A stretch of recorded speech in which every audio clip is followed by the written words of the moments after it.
us now is Maritime attorney Jack Hickey and Fox News legal analyst Peter Johnson. Jack, you've been saying that you think this investigation's been tainted. Tell us what you mean.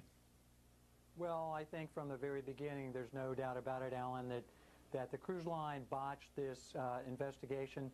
You know, there was blood sighted on the awning outside the cabin, and at about after the 4 a.m. more or less thump was heard. 7 a.m., 3 hours later, witnesses see crew members out scraping up the blood. And is this a cleanup or is this a cover-up? I mean, this is no way to handle a professional investigation, number one.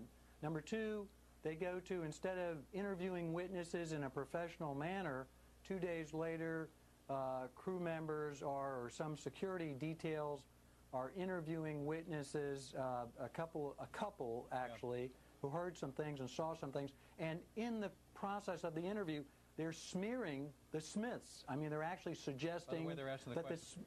By the way they're asking the questions, exactly. And then 5 days after the alleged incident, they have an insurance defense lawyer from Miami, which is where I'm from Miami, go to the cruise line ship and interview people in a conference room, apparently on the cruise ship.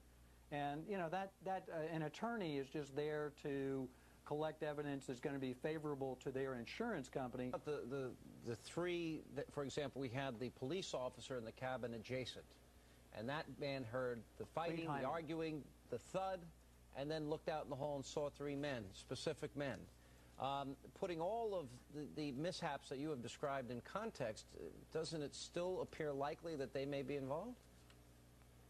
Well, this is interesting because Clete Hyman, who was the passenger, who's an assistant police chief who was in the cabin next door, he's from California, he said he heard the thud, and I believe before that, because he heard the thud at about 4:10 a.m., before that he saw 2 people leaving the cabin. He says, walking down the hall, he saw them not in uniform. Yeah. Not in uniform, and he thinks they were not employees of the cruise line.